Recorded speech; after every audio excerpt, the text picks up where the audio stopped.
Hey guys, welcome back. Tisha here, back for another chapter reading of Shattered Dreams. We're on a different, location today. Today we are at the park. I sometimes enjoy being at the park and reading. It's too windy out, so I decided to do it outside. We may not be having autumn weather, but we have autumn trees. So enjoy the foliage that is on the ground over there as we read with chapter 35. Go ahead and do me a favor and hit that thumbs up button. Let's go. Priscilla, at whose home Verlin proposed to Helen a few years earlier, was Joel LeBaron's widow. She'd been married 2 other times as well, but she divorced both men. Priscilla was thin, cute, and had an air of arrogance about her. I don't know if it's a good thing, but we'll see. Verlin tried in vain to persuade her to marry him when she was only 16. Why? Why does he need any more wives at this time? He told her 7, and yet he seems to never be satisfied. He keeps on adding wife after wife after wife while they continue to be in more and more poverty. I remember my resentment when they sat in his truck most of the night in front of my bedroom window. He felt I had no right to feel bad. After all, they were both in plain sight. He admitted to me later how he stole her first kisses. So she shouldn't feel any way about you flirting openly with another woman right in front of her bedroom. But she's supposed to be more considerate of the other ladies? Come on. Before the night was over, she promised to marry him. But 2 months later, she secretly married a younger man, becoming his plural wife without the knowledge of his first one. That union lasted only 6 months. Verlin got all excited after her failed marriage, hoping she realized what a good position he was in to exalt her. But Priscilla wanted prestige and the highest glory she could obtain in exchange for her sacrifices. She snubbed Verlin again and instead asked Joel, our self-proclaimed prophet, if she could be his 7th wife. He gladly agreed, and she gave birth to 3 daughters in rapid succession. So this lady is doing whatever she can do to get where she wants to go. And I guess she felt like she would be favored because she gave him the 7, and 7 was his idea of completion. But we'll see how this plays out. Then Ervil had Joel brutally murdered. Verlin was sick over his brother's untimely death, but he felt certain Priscilla would now consent to marry him. The Old Testament says that if a man dies, his brother should marry his widow and raise up seed unto his dead brother. All of this is just done away with at some point, but we're going to still hold on to this and act like this is still expected of people. My goodness. Perhaps that's all Verlin was proposing. He took every opportunity to reaffirm his love and devotion to Priscilla. Well, scripture or no scripture, this time Priscilla chose to become the 2nd wife of a good-looking convert named Bruce.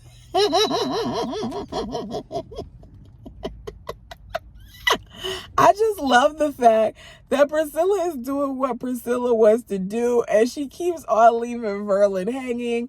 Go, Priscilla. But something tells me something's going to change. We'll see.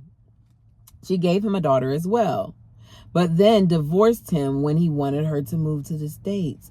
Girl, why wouldn't you want to go to the States? I personally would want to be in the States, but I guess it's something different here. Okay.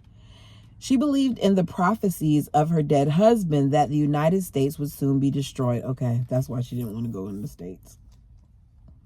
Verlin pled with Priscilla to become his wife before and after each of her 3 marriages, and it seemed to me he should have taken no for an answer already. How much more battering could his ego take from the same woman? I'd agonized over Priscilla for years.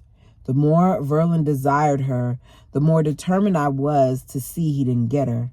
I tried not to be jealous, but I wanted to be the one he pursued, the one he needed and desired. Instead, I usually felt like a number, merely a tool by which he hoped to fulfill his dreams for eternity. In late August, about a year after Suzanne left, my 14-year-old son, Kalen, woke me up from a deep sleep. Mom, why did Daddy go into Priscilla's bedroom and then all the lights went off in her house? Y'all, don't tell me he married this woman without her knowing. Although I was still exhausted from hoeing tomatoes for 10 hours that day in the hot sun, I dressed in a flash and almost ran to the corner. Then I crossed the street and walked right up to the back of Priscilla's house. Every step I took was familiar. On many an evening, I let myself in her back door and gone down to her room where we talked, read poetry, and shared our intimate feelings. Why every time does it have to be someone who was her friend? Why every time is it someone who was her friend? Just as Kaylin said, I didn't see a flicker of light on anywhere in the house. It was dark, but it wasn't silent. With my heart in my throat, I approached Priscilla's outside bedroom door. Once I calmed my breath, I could clearly hear their playful giggles on the other side. I raised my hand to knock on the door, but their sudden laughter restrained me. Resolving to put a stop to it, I pounded violently on the door. Their laughter hung in midair. Then silence. When I realized they didn't intend to answer, I called loudly, "Priscilla." "It's late," she said. "I'm in bed. Can't you come back tomorrow?" "No," I insisted. "I need to come in now." "What do you want?" she asked, perturbed. "My husband," I shouted. Immediately, the light went on. Verlin opened her bedroom door just wide enough to make his exit. He grabbed me and forced me out the wrought iron gate as I fought to go back inside Priscilla's house and give her a piece of my mind. He overpowered me and led me down the gravel road, insisting I cut out my nonsense. "I'm ashamed of you, Irene. Why don't you mind your own business?" "You? Ashamed of me?" I cut in. "How do you justify this? Why are you sneaking behind my back? You know there's no reason for it. Why try to hide the fact that you're seeing Priscilla?" "I didn't want to hurt you. I figured I'd mention it to you later when I knew for sure what her decision would be. But don't worry, she'll probably ignore me after your scene just now." Nothing about this is appropriate at all. And what's crazier is he lost his stuff when she did what she did years ago with the guy. And here he is once again showing her why she should have left every chance and every opportunity that she got to, because he doesn't care about her. He's sneaky and he's cunning and he gets and does whatever he wants to do. Making sure I got into bed, Verlin shut my door and quietly left. It was almost midnight and Elizabeth was supposedly waiting for him to spend the night with her. I was furious when I found out later that both Elizabeth and Lucy forfeited the first parts of their evenings with Verlin so he could court Priscilla. So the other wives knew about it, but she didn't? I don't understand what's going on here. Too angry to... Yes, I do, because he did the same thing before. He did the same thing with her when he got married to Helen and whomever else, and the wives didn't know about it. So why am I surprised about this? Too angry to sleep, I lay awake instead and tried to make sense of Verlin's strange behavior.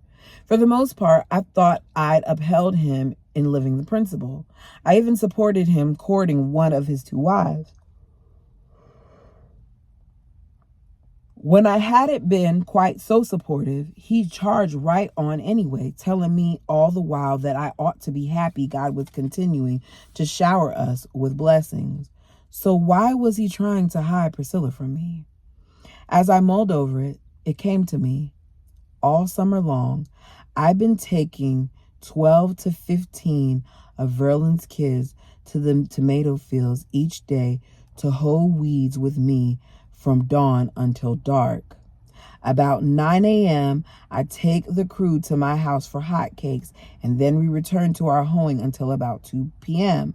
By then, the burning sun made it impossible to continue, but at 5 afternoon, I'd forced the tired group to resume work. I did it because I thought Verlin needed help to feed his giant families. Happy to ease his burdens, I'd slave away, uncomplaining, while he was supposedly busy with other important matters. Now I saw just what those matters were. Irene is in this family to work and to at one point give him the kids that he needed. He did not care about anything else in regards to that matter. But my nights with Verlin were too far and few between to ruin things by fighting with him. By the time it was my turn again, I repented of my anger and jealousy, and we made up. That's the problem. He doesn't ever have to deal with what he's done. Hoping to snuggle up to him, I awoke earlier than usual, needing his touch. What are your plans for today? I asked, knowing it was my turn to enjoy it with him. I'm going to Casas on business, he said, then quickly added, but you need to get all the kids finished weeding the tomato field. What? It's my turn. I'm taking the day off so I can go with you. No, I really can't take you this time. The kids won't work if you're not there. Why can't any other wife be there? My daughter, Connie, came late to the field. She stayed behind to clean the house for me. Mama, Priscilla's girl said, that Daddy is taking her mom to Casas with him. He's about to get married.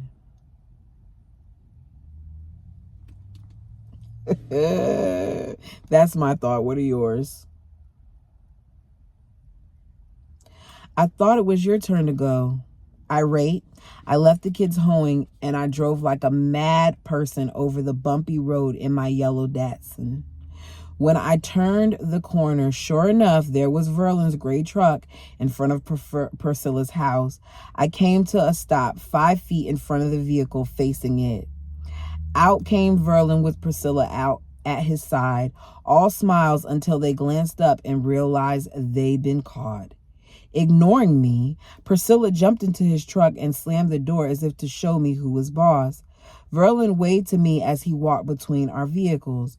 With no explanation at all, he slid into the driver's seat beside Priscilla. What I did next, I did by pure instinct.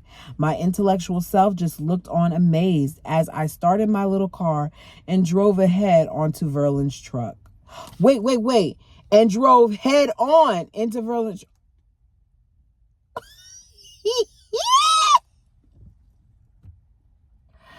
Irene is gangster. Irene said, you're not going to play with me. You're not going to have me out here with these kids in the tomato fields. What you're going to do is you're going to answer to me and you're not going to go anywhere because I'm going to crash my car and yours too.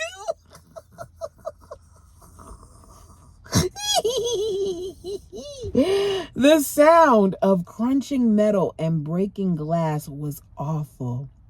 I remember congratulating myself that I'd finally make an impression on them. I put a nice big dent in their day. Priscilla looked daggers at me. Verlin tried backing up his truck so he could pull away. Again, I stepped on the gas, lunging forward and smashing his headlights. Okay, Irene, I get it, boo. You're upset. And it was funny at first, but you're messing up your car. You're messing up his car. You have no money. Nothing is going to come of this. Like, you're not helping anything here.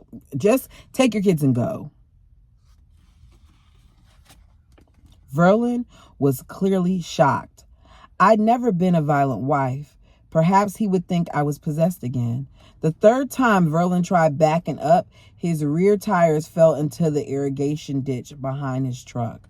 I could see him getting angrier as his wheels spun in the mud.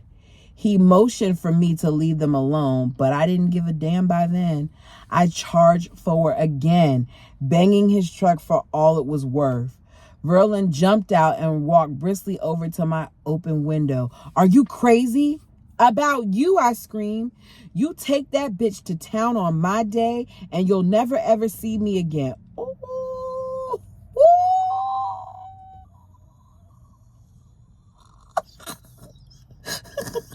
I wasn't expecting that. Okay, let's continue. I hope Priscilla would realize how ungodly I was and refuse to become a part of our family kingdom. No, that ain't gonna do anything for her. Exacerbated, Verlin returned to his truck, determined to leave. After several tries, he backed through the ditch, splashing water all over the dirt road as they took off. With hatred and disgust, I watched him zoom away with his new love in flagrant preference over me. I drove home so hysterical I could hardly see the road. Dejected and furious, I decided what I had to do. A polygamous husband wasn't supposed to marry without his wife's consent. And for the first time in our marriage, I wasn't going to give mine. When my 15-year-old son Brent saw my suffering, he got so angry he jumped into my car, flew over the dirt roads to the paved highway, and drove at top speed until he caught up with his father. Oh, Lord. He came up beside Verlin's truck, honking for him to stop. Verlin angrily refused, so Brent pulled ahead, hollering for him to pull over. Verlin finally did. "What do you want?" he yelled at his window to Brent. "Please, Daddy, come here for a minute." Verlin refused. "If you want to talk to me, be decent enough to come over here." Trembling with anger, hardly able to speak, Brent went over to Verlin's truck and blurted out right in front of Priscilla, "If you take that woman to town, you'll never see us again. Just mind your own business and go home. I mean it. We'll be gone by the time you get back." Verlin drove off, leaving Brent standing there alone on the road. I need them to leave. I need them to leave right now, because the fact that your teenage son has gotten involved with this, the fact that you have gotten to the point where you've damaged your vehicle because of how long that you suppressed your feelings and your emotions because you tried to keep sweet, it's time for her to go. Hours later, I woke up with Verlin trying to kiss me. "Hey, Priscilla," and I broke up. She decided she didn't want to be a part of such a family after the way you and Brent acted. See what you've done? Why are you waking me up trying to kiss me and then you're condemning me? Get the hell out of my room. That's what I would have said. But let's see what she does. But don't feel too bad. I guess I shouldn't have been courting her without at least telling you. Looks like we'll both have to pay for our mistakes. I want you to apologize in the morning and tell her how sorry you are that you banged my truck. That was absolutely uncalled for. If she needs to apologize to anybody about banging a truck, it's to you about banging your truck. She owes Priscilla nothing, especially because she saw how she felt. If she's a polygamous woman, she knows that the wives are supposed to get approval, and obviously she doesn't approve. So she doesn't owe her anything. Sorry, I'm not sorry. Who owes whom an apology? I'll never apologize. I can't understand you, Verlin. It's wrong for me to bang your damn truck, but it's not wrong for you to want to bang her. Okay, Irene. Tell it, girl. Tell it, girl. Verlin planned for me to go pine nut picking in Sierra Nevada with him and his older children, as we done several times before. First, we would set up our tent camp where I do all of the cooking for 15 to 30 people. I always got up at dawn and then got busy making a fire between 3 big rocks on which I'd set a round burrow lid and make breakfast. Do y'all notice how much stuff women do? She'd always get up at dawn. Not only would she have to cook for all these people, but she had to prepare the fire and do all these things. Meanwhile, he's probably asleep, relaxing. Usually consisting of fried potatoes, eggs, and pancakes along with oat or wheat cereal. While the group ate, I'd pack everyone's lunch. As soon as the crowd left each day, I would do the breakfast dishes, clean camp, and wash any dirty clothes left by the crew. Then I'd start in on supper. The famished pickers usually loved the hot soups, chicken, potatoes, gravy, and vegetables I made for them. I always had a carrot salad or coleslaw and hot biscuits. This rich diet was a rare treat for us. Verlin supplied all the scrumptious food because he wanted the children to keep animated while working the long hours. Except for the baking, I did all of the cooking over the campfire. For the baking, we set up an apartment-sized gas stove in the improvised kitchen Verlin made by wrapping black plastic around 4 upright posts, then covering the top. There I would bake 12 loaves of bread almost every day. She is nothing but his maid and his chef and just whatever it is that he wants her to be. It's sad. When the family came home, starved from working hard, they often find I made 25 pies at a wok. I would also make applesauce and carrot and gingerbread cakes, and I'd set up big pans of Jell-O in the cold creek to make fruit Jell-O for salad. We never ate better than we did on those trips. This year, Donna paid my bus fare for Stockton, California, so I could visit with her and her husband, Marshall, for a week before the camp started. I would have stayed with her and Marshall. I wouldn't have been doing anything at that camp. Let one of his other people do it, or let him do it. That's even better. Let him do it. In the middle of this vacation, Verlin called and asked me to come immediately so we could be the first to pick pine nuts and therefore make some more money. Why can't he do it? Why can't Verlin get anything going? Why does Irene always seem to have to be the head of his household and do the things that he should be able to do? I got to San Diego early in the morning and found Verlin all ready to go. He got in a trailer to haul supplies and for the two of us to sleep in. It was already packed full of tents, food, and several hundred gunny sacks for the pine nuts. Also ready to go were 7 of my children plus 8 of his other kids. Shortly before we went to leave, Charlotte showed up, wanting to go with us. I asked Verlin in private if he'd forgotten his promise to me. He said, well, if you don't want her to go, just tell her she can't. See, this is what I'm talking about. He always says things to get what he wants and never has any intentions of keeping those promises. You promise if I work in the fields hoeing tomatoes 8 to 10 hours a day, I could go to the pine nuts for 2 weeks. You promise I could be your only wife there and we could be alone. You never keep your promises. Tell Charlotte yourself she can't go. I wasn't about to be the one to tell Charlotte. At the appointed hour for our departure, instead of telling her not to come, Verlin merely asked her to drive my Datsun so I could spend the night driving with him. I hadn't seen him for 2 weeks, and she just had a 14-hour trip with him from Mexico to San Diego. When Charlotte refused, he finally put his feet down. He made her stay in San Diego for a week and come later with her son, Mark. So I look forward to spending 1 week alone with him. Seems like Charlotte is getting tired of his crap, too. He probably made certain promises to her as well and broke them. The previous year, we stored our ladders, camp stove, and other equipment on a ranch near Ione, Nevada. Verlin was going to drive over there before dark to pick it up. He insisted I stay at camp to help the kids, but I refused. All the young kids were doing just fine, pitching their own tents and preparing to settle in for the night. I come to work, but I needed to spend some time with my husband. Baffled that he didn't want me to go, I insisted he take me with him. The truck was so weighed down with ladders, we'd have to drive slowly over the rough, rocky mountain roads. We had plenty of time to talk. I shouldn't have even mentioned her name, but the last time we discussed Priscilla, Verlin promised me it was all over between them. It's not over. Oh, after he wanted her all this time, it's not over. Understand, he's going to get what he wants. And I think he'll be okay if Irene leaves. He says he won't, but I think he wants Priscilla that much. My kids have been telling me something different, so I figured this would be a good time to ask about it. How's your little Miss Pris doing? I asked. Verlin stared ahead at the road long and hard. Then he said, you better make your mind up right now, because whether you fight me or not, I've promised I'd marry her. If that's the way it is, then I'm leaving you, I said. You don't love me. If you did, you consider how I feel about it. Can you break my heart and still be exalted in the celestial kingdom, Verlin? For this hussy, you'd give up a good wife like me, who has stood by you, who's giving you all these other wives?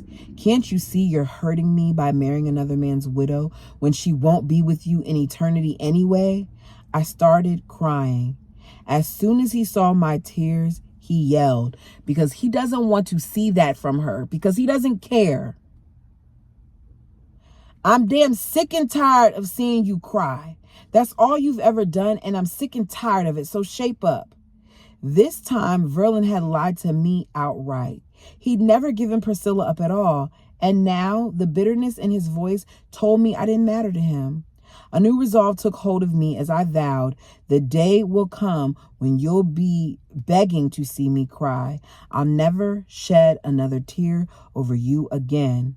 I hope you'll keep your word, I told him as I was leaving in the morning. He figured I was bluffing because I'd always broken down before. Then I asked, would you please give me just enough money for gas to get to Vegas? No, I don't want to be accountable to God for helping you leave. In rage, I didn't say another word. Glad when we finally arrived back at camp, I went straight to Brent's and Stephen's tent. They hadn't gone to sleep yet, but were snuggled down in their sleeping bags. I told them I was leaving their father. Between the two of them, they gave me $125 from the money they had earned as tapers working with drywall in San Diego. My boys knew for years of my heartache, but they also felt a strong loyalty to their father. Oh, wow. I'd never carried out my threats before, and they didn't expect me to now. Verlin pretended to be asleep when I crawled into bed next to him.